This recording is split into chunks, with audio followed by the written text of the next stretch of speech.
Hey guys, you all seem to really enjoy my last installment of 3 Minute Thursday where I went over why Deku ain't that bad.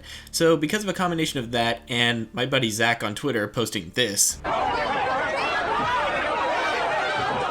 decided it was time for Bakugo to get his time to shine in this video, where I will explain to you why Bakugo ain't that bad. The first reason why I think Bakugo isn't as bad as people say is because of his character's unique design and personality. I know, his power isn't the most unique thing ever, but that doesn't fit my agenda, so I won't be covering that today. You may be thinking to yourself, Tyler, he isn't that unique, he's just your average male tsundere. And to that I say, well, yes and no. It's hard to argue that Bakugo isn't a tsundere, but I think that isn't his defining characteristic. When I think of Bakugo, the first thing that comes to mind is not a loud, brash, mean support character who starts to like the main character over time.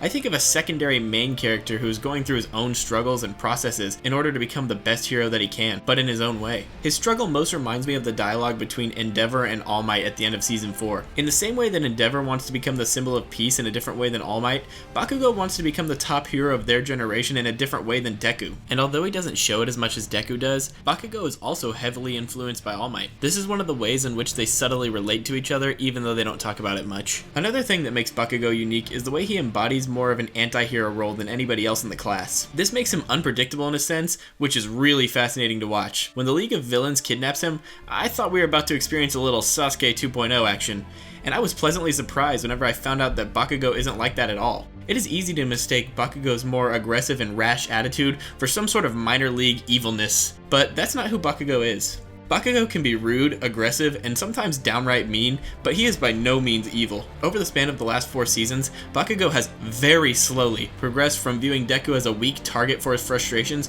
to a strong adversary or rival, someone to push versus somebody to push around. It is in this way that Bakugo is a deeper character than most people give him credit for.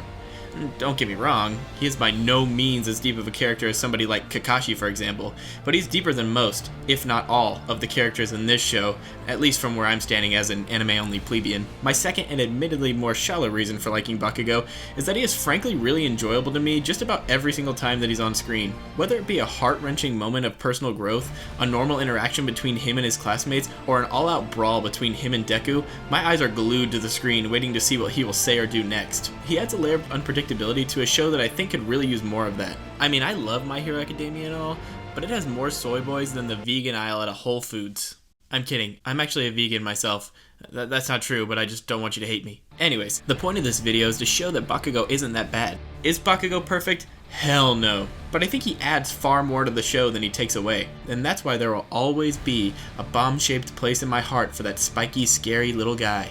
Hope you guys liked the video. I don't have time for an outro. Bye!